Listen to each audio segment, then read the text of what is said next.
What's up? This is Brad with Be Real. I have a very special guest with us today. She's come back. First, a little business, please. These videos are posted all over Spotify. They're on YouTube. Please go to my YouTube and subscribe. And there's also a way to get in contact with me. It's called BeRealWithBrad.com.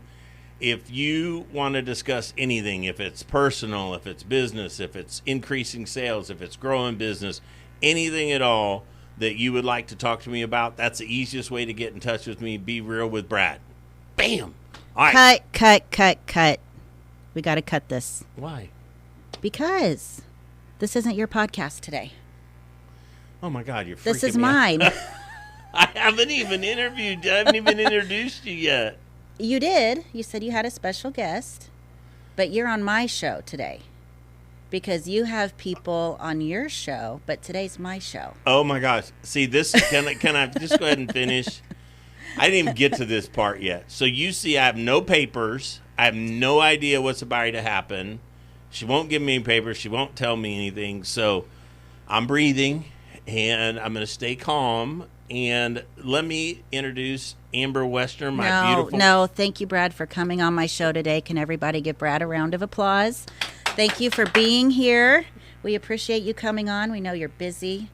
And just thank you. Thank you. There's going to be a lot of people that want to watch this because of you. Because of you. No, I thought because you always ask people questions and you have people on and then you have ones by yourself, I thought, well, let's turn the tables and ask you questions and do this for you. It'll be about us and Okay. We'll have our talk. All right. But I'm digging it. I'm kind of a independent woman that likes to take charge of things, and so. Do you really feel like you need to tell people that? I mean, anybody that knows you pretty much. But anyway, please proceed. Okay. Thank you so much for having me on your podcast. You're welcome. Amber. Thank you for being here. It's an honor to be here. Today, I'm trying to figure out what to talk about, and so I talked to a few friends. One of my really good friends came up with this. She said, "You guys need to talk about how the last 7 months you have handled it with grace." Okay. And I know we've shared a little bit with some close friends about what's happened the last 7 months. You've vaguely spoken about it with people, but I thought we'd kind of give more. There's some details. We don't tell everything, but other than that, we're gonna put it all out because she said we've handled the last 7 months with grace. And she gave me a one-liner that was amazing. And she said, "You guys have pivoted through the storm." We've talked about going through the storms of life and the natural disasters and everything that storms can bring. But this is one that was unexpected, right? Yep. Shocked, floored, distressed. I mean, caused every emotion possible for us. But coming through the other side of it, 7 months later, I think we can play it back through in our heads now and see how it was for the better, how it's changed us, how it affected us, and what we did to get through it with grace. And one of the words she used that really spoke to me was pivoting. And I thought of basketball. You get the ball. We were at a nephew's basketball game this weekend. You get the ball and you pivot and you move around to see the best person you can pass it to. What's the best play? And I think we've really done a good job of that the last 7 months, looking for the best play.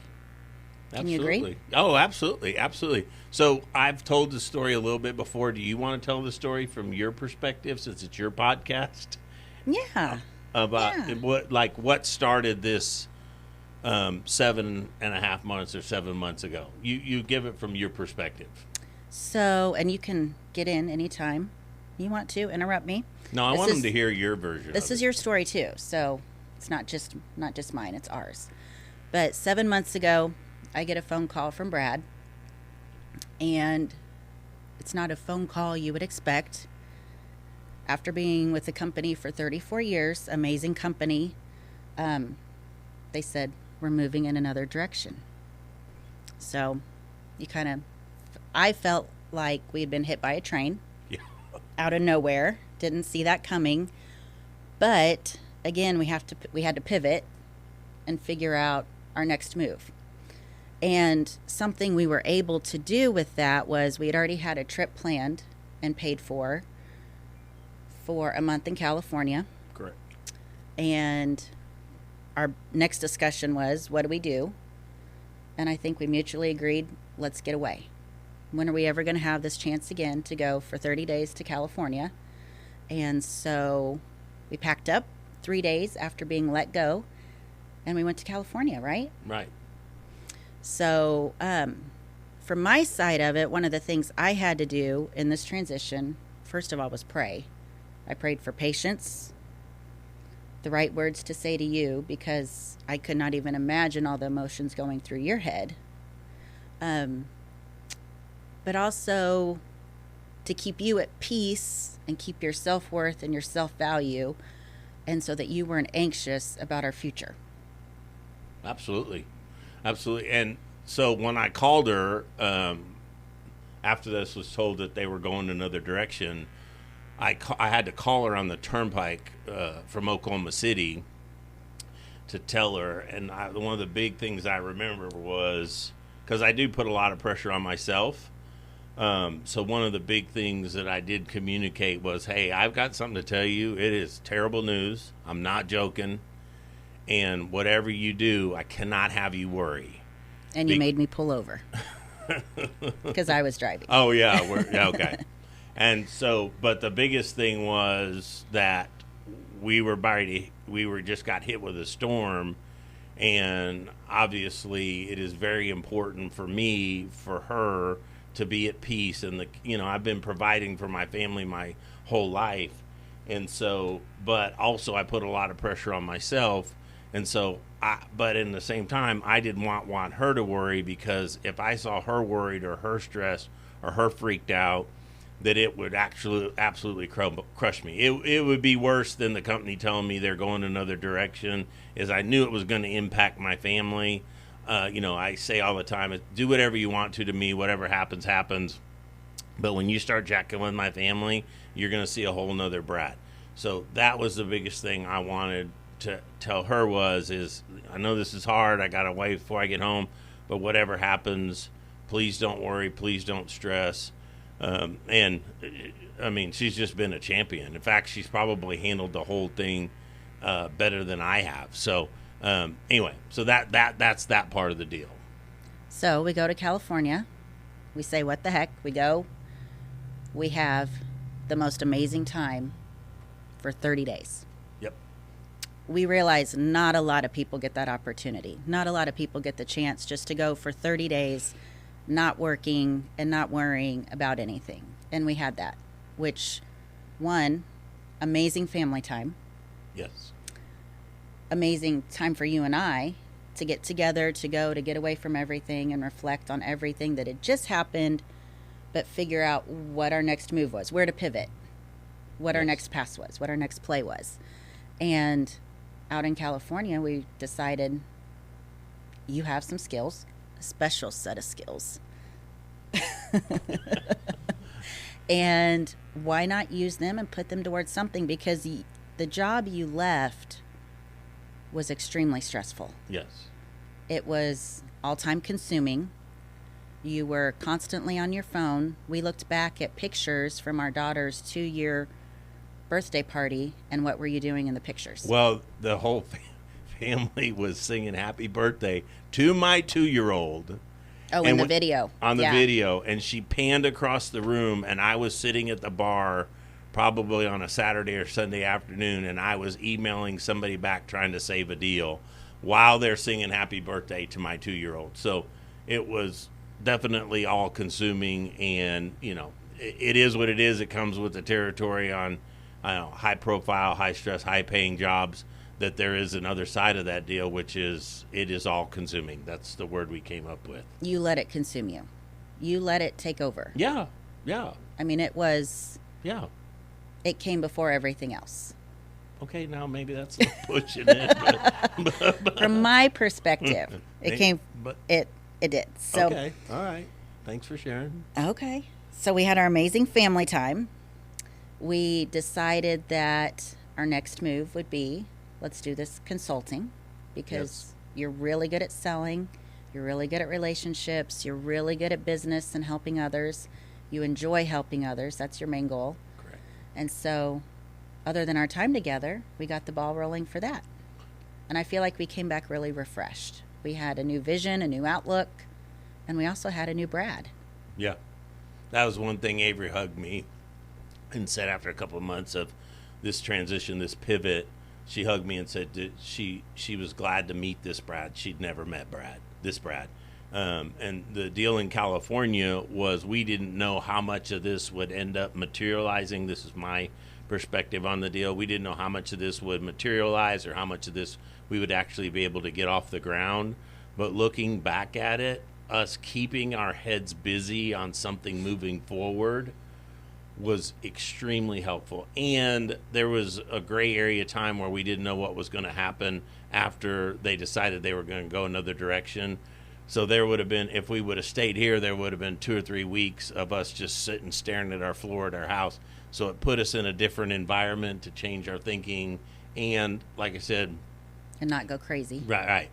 But what this caused us to do was inadvertently, we didn't even maybe we did realize it, but it caused us to look down the chessboard at other things, that we weren't stuck in this moment of despair, that we were actually moving forward and our minds were moving past what had just happened. Right. And there's a reason for everything. You may find it out one day, we may not, but I think there was definitely a good reason as to why this move was made. Yeah. For many reasons, but who knows? It could have been health. It could have been family time. It could have been, there's multiple factors that could have played into it. Absolutely. But one of the things that gave me peace and assurance through all of this, of course, God, but secondly was exactly a year ago, we sold a house. Correct. That decreased our overhead. And so, a lot of people, when they lose a job, I think the immediate first panic is finances. Yeah. And what gave me peace of knowing we're going to be okay through this is exactly a year ago, we had no idea, but God set us down this path of clearing the way for us, preparing us. And we had no idea because we lived in this big, beautiful house that because of your job, we were able to live there. Yeah. And we had done all this work to it. And I know for a fact, you and I both woke up every morning and walked through that big house and said we loved it. And we were thankful for it. And neither one of us could believe we lived in this big house. Yes. Right? It's like you'd finally made it. Yeah. So we go back a year and I told you that I wanted to sell the house. Thought she was crazy, man. I was like, you want to what? And our goal was to keep the house after you retired for a couple of years so that you could enjoy it. So you could enjoy it. Because y'all sorry people been living there enjoying the house while I was working, so I wanted some time. And so I said it's crazy to be in this big house, just 3 of us, and pay all this overhead when we could downsize. And again, you thought I was crazy. It took you a couple of months to come along. Yes. To get on the train with me, and I don't think at first you were happy. Not that you weren't happy, you weren't excited. Right. And to move into a smaller house, which we love. Oh my gosh, we loved the new house before the job transition happened. Oh, absolutely. Which was another blessing. So we get into the new house, we love it, we sell our other house, everything works out as planned. This happens June 28th with losing a job.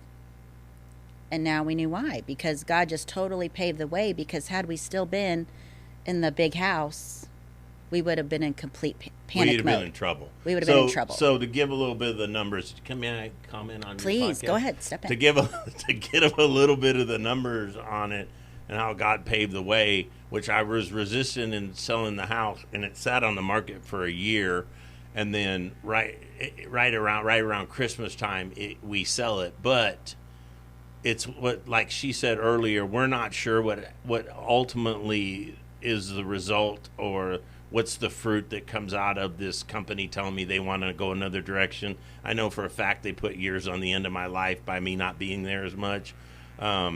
Everybody that's seen me says I'm a different person. There's peace. My kids have said, when they're asked, how's your dad going? They go, I don't know, but I can tell you this, I have a dad.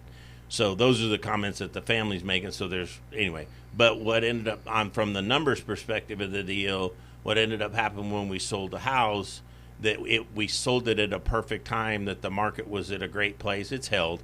And then we were able to take some of that equity out of that house and put it down on this house. So ultimately what it ended up happening was our overhead bills are half of what they were in 2024, 2023, and our bills are half of what they were then, and we owe the world a third of what we owed the world in 2023. So, but we had no idea that he was out ahead of us paving the road for when we got to this point. Obviously, he knew that on June 28th that was going to happen way before I did. So I feel like he was leveling out the ground before we ever got to that part to control the things he could control. He could not control the fact that the company decided after 34 years that they were going another direction, but he could help us in other things. I say often, anyway, it was just a big aha moment. All because we felt a nudge. Yeah, and we were obedient. And we had no idea why. We just did it. But let me ask you this. If I nudge you about taking out the trash, or if I nudge you about have you called so-and-so, or if I nudge you about something you're supposed to do, is that a different nudge? Well, normally when you nudge me, the first thing I say is, Amber, thank you so much for sharing with me. And I'm trying to tell my peeps, man, what's up, man? And I say, thank you for your help. That was so nice. Thank you, Amber. And yes, I will go take out the trash. Isn't that what I say? No. I have because caught myself, though, like, it maybe a lot of you guys will say this, they're married, but like if I'm driving in the car and she goes, turn right there, I'm like, oh, stop telling me. I know where I'm going. But if like one of my friends or one of my kids are in the car, this is a true story. If one of my friends or one of my kids are in the car and they go, turn right here, I'm like, oh, thank you so much. So there is, yes. Back to your podcast. So a nudge from someone else is totally different than a nudge from me. Yes, I would say that's the truth. Okay. Well, I'm thankful you followed along with the nudge that I felt to sell the house. Yeah, you felt it before. And I think it was pride that was keeping me from, I knew it was the right thing, but pride was keeping me from getting to where you were. Yeah. Yeah. It just took you probably 2 months to catch up. Yeah, but due to pride. Not that I never thought it was not a good idea. I just want to, that's important that I say that pride can jack you up. Yeah. So. Okay. Well, thank you. Well, moving on. Let me take my show back over.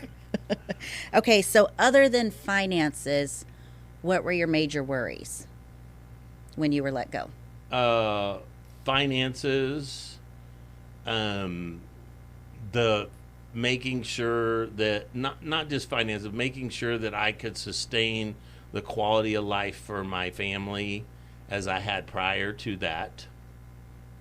And I'll just be totally real. I didn't know she was going to ask me these things, but when it first happened, I was so consumed because I was Brad with, this company that I work for. I wasn't Brad Wessner. I was Brad with this company I work for. So in my head, it was my identity and it was who I was. And so when this happened, I just felt like, another rug was pulled out from underneath. Part of your identity. Yeah. It pulled another rug out that I'm no longer that Brad. But everybody said that that's not going to matter. And I didn't believe them at the time. But I do now. And it has been, it's taken some work on it.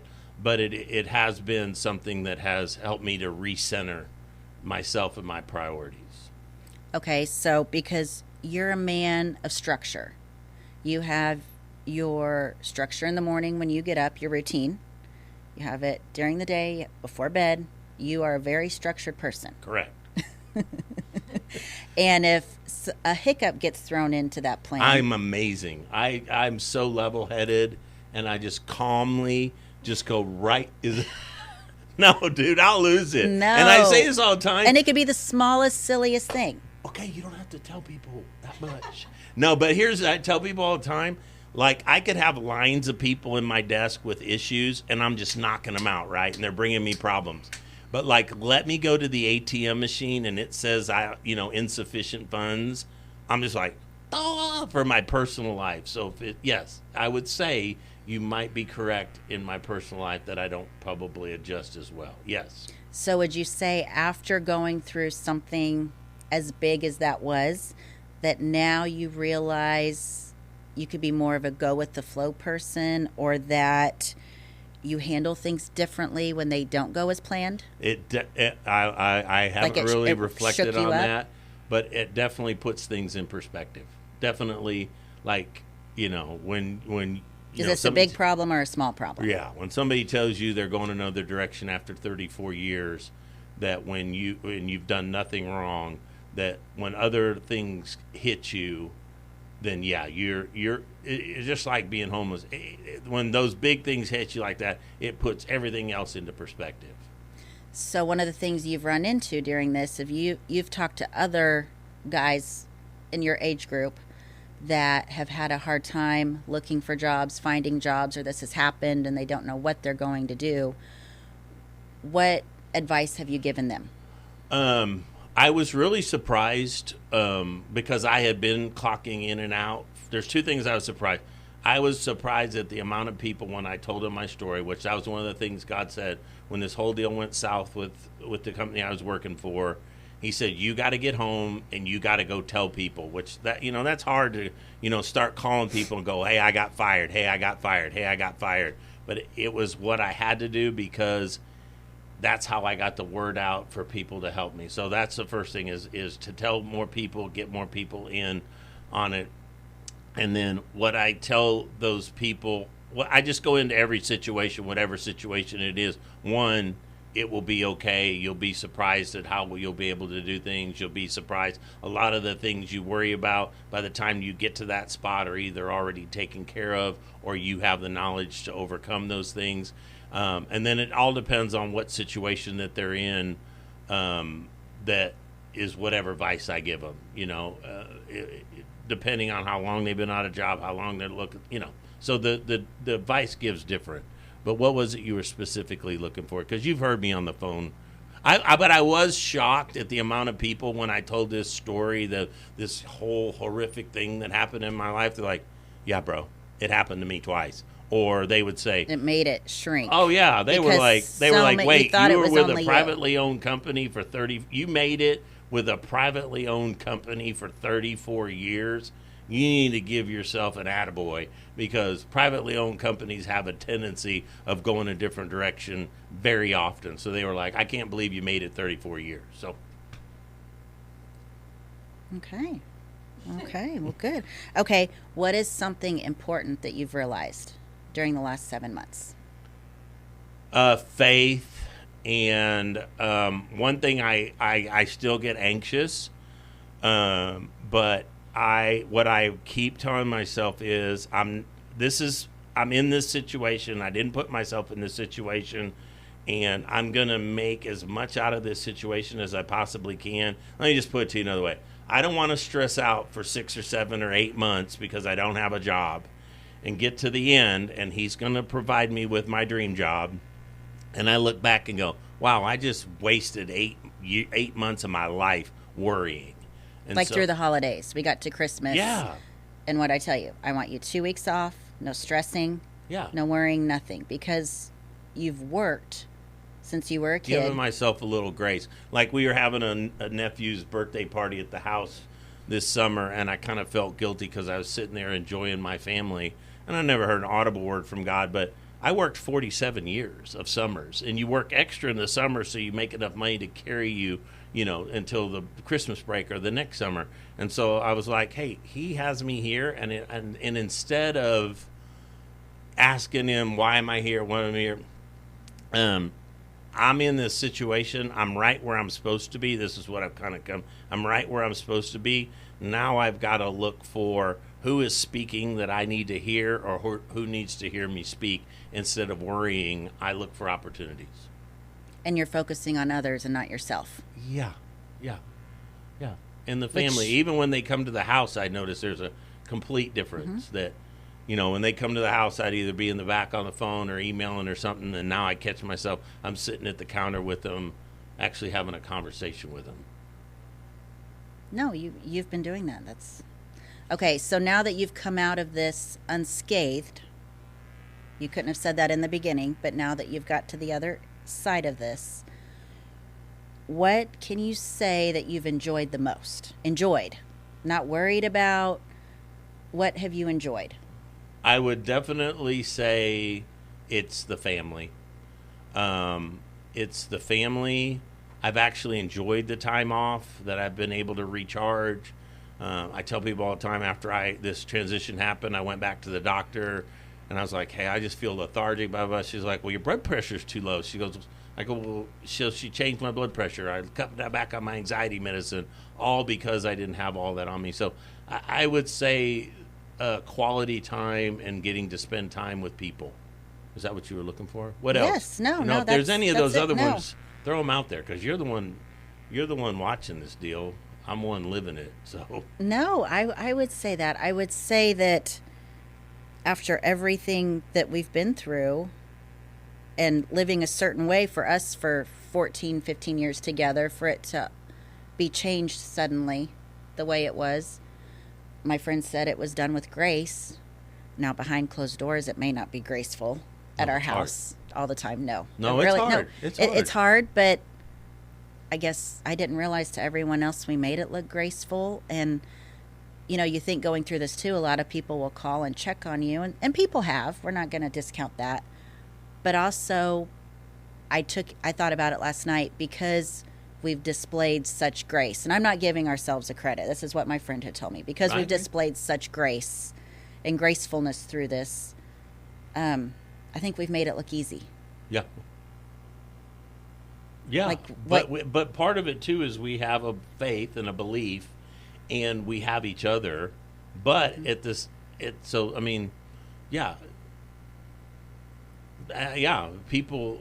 But and two, you know, there's one thing to stand there and preach a sermon to somebody and tell them how they, you know, as throughout our both, you do it as much as I do it. Is you try to help people in life, and help people through these situations. In my past, I would try to help friends through these situations, and now I'm in that situation, and it's like either I'm going to run the playbook like I've been telling other people to run the playbook, or I'm going to freak out, and I chose to run the playbook. Or our other analogy was eat your own words. Yeah. Because for the last however many years, you've been really good at motivating others and dishing out, feeding people these words. But once they start being fed to you, do they taste good? Let me tell you the real deal. Here's the real deal, guys. So when I would start to freak out, she would start pulling these quotes out. Like, she would go, now, didn't you tell everybody that they were sent to earth with every tool they need to achieve what they were sent here for? And I was like, oh, I don't want to hear my own sermon. Like she said, the sermon tastes a lot better going out than it does being spoken to you. So, yes, ma'am. Okay. Okay, so someone gets blindsided by something major, like you did. Loss of a job, loss of a family member, anything. What advice would you give them after you going through this, pivoting through the storm? Let me tell you what people, like when I started calling people like God told me to, and many of them would go, you're going to find out that this is not as big a deal as you feel like it is right now, and you're going to find out that this prestige position or all this and that is going to be, you're going to find out that you can have a very good quality of life and not have this particular position. And in the beginning, I was like, shut up, I don't want to hear it, y'all don't know what you're talking about. But as I look back on the advice the first people gave me, they were right, that they're, you know, am I happy that it happened? No, but is there life after these things? Yes. And, you know, I've said that before on podcasts. It's not, great card players don't get all the great cards. Great card players get crappy cards and still win. And so I was dealt a handful of crap cards, and we're still winning, in my opinion. Remain optimistic. Don't let your job define who you are. Yeah. Have faith. Pray. That's number one. That's what got us through, to handle it gracefully. Yeah. Like we have. But every day's a challenge. Yeah. Every day's a new day. Like you said, I am a structured person, so the part that gets me is the unknown. So I still don't know a lot, but I look back, and obviously I got blindsided. So I'm in this position thinking I know everything that's happening, everything that's going to happen. You know, like I am just controlling everything. And then I find out later I ain't controlling crap. And I'm still not controlling crap. But the only thing I can do is do today to the absolute best of my ability. And if I call it getting out on my skis, if I lean out too far on my skis and start worrying about what does April look like and May look like and June look like, then I become overwhelmed and I got to bring it back. Okay. So sometimes we'll get a phone call and someone last minute will say, hey, come out, meet with us. And we're like, oh, that wasn't part of our plan. I don't feel like going. But if we do, we get home and what do we say? That was the best time we ever had. I'm so glad we went. We need to get in touch with them more. And it's the one, sometimes you get excited about going someplace and you get back and you're like, that wasn't that great. But the majority of the time on those ones we're not that excited about, we come back and go, oh, that was a blessing. And I'm sure glad they put me there. Or somebody speaks something into our lives as a marriage, or we get an opportunity to speak to somebody else and we leave there gratified. And those are the unexpected plans. Yeah. And so I look at what God does. And sometimes the unexpected plans, the detours, end up happening for the best of reasons. Like we saw in that show, don't avoid the mess because the good stuff is in the mess. Right. And it's what you choose to do with it. Yeah. So handle it gracefully. Have we done that? Yeah. Yeah. I don't know. But we've tried to make the best of a bad situation that really, I think we could look back now and I don't think it's a bad situation. No. It's been a true blessing. Yeah. Can't you say that? Yeah. If you know, when you say we handled it gracefully, you and I probably put more pressure on ourselves than anybody else does. But if you ask our kids or our friends, have we handled it gracefully? They'd be like, beyond a shadow of a doubt. Like they're literally walking up to us. I think our kids would say, wait, I forgot you're going through that. Yeah. Because it's so... Your mom said it the other day. They forget. They're like, called you out of nowhere and said, how's Brad doing? I forgot he's going through this transition. Yeah. Or we say, pray for an interview. Oh, I forgot. It's like, oh, yeah, Brad doesn't have a job. Okay. Which is, I mean, I guess we've been pretty graceful if that's their reaction. So any last words you'd like to leave my podcast with today, my viewers? No, not really. Not really. That would be the biggest thing is I call it stacking. And you got to really watch because you really can only process so much at one time. And if you find yourself becoming anxious, all I can tell you is pull some things off. You know, the most successful people that I've ever been around actually are not multitaskers. The most successful people take on one task, complete it, move to the next one, take on one task, complete it. I could tell you stories after story after story where I have not done that, lost my keys, lost my wallet, whatever it is. But that would be my biggest advice to myself is, you know, focus on what's in front of you. What can you do today? What can you do to enhance your life? What can you do to enhance somebody else's life today? Because you'll look up, like let's just say we're doing this podcast on a Thursday. This week has just flown by. And if you don't, you look up, you know, and it's already the end of January when we're doing this podcast. You know, it was just Christmas and now it's the end of January. And if you don't live every day and you don't laugh every day and you don't get some enjoyment out of every day, you get to the end and what was it all for? Yeah, what was it all for? Yeah, absolutely. You wrap this thing up. It's your podcast. I would just like to thank you for coming on my show today. You're an inspiration to others. And we hear you may have a book coming out in the near future. So yes, I'm working on a book. I'm doing these amazing podcasts with our great friend Cash, doing some stuff on social media, doing interviews, job interviews, consulting jobs. It's like wherever the opportunity is. I will say, obviously, if you said, Brad, if you could rewind the clock back to June 28th and you could make it not happen, I would say I would probably say, yeah, I'd rather it did not happen. But I will say, after clocking in and out of a one job, working for one, getting to the other side of this deal, if you really get resourceful and you really get creative and you really let your mind race, there's a lot of people making a lot of money doing things they enjoy doing. And so that's what you keep praying for me and reminding me. It's not about finding a job, or it's not about doing a specific task. Try to find something that's your dream job, or try to find something you really enjoy doing. And that was not the case. I get fulfillment out of helping other people and lifting other people up and seeing other people succeed. And I was not able to experience that towards the end of my career, because that wasn't what I was doing. So I could see that. yeah. Guys, thank you. Thank you for joining us today. Thank you for being here, Brad. I can tell you this, I ain't never been so nervous for a podcast in my life. I hate going into situations I don't know, but I've actually enjoyed it. Thank you very much for allowing me to come on your podcast. If you want to see more, like I said, go to YouTube. Please subscribe to YouTube. Go to Be Real with Brad. With Brad. Well, you stopped me earlier like I'd done it wrong. So it's Be Real with Brad. Go on there, click appointment. Hey, look here. Most of you guys know, too. You have ways to get my email. You have ways to get in contact with me. I there was a period of my life where I experienced the absolute absence of hope.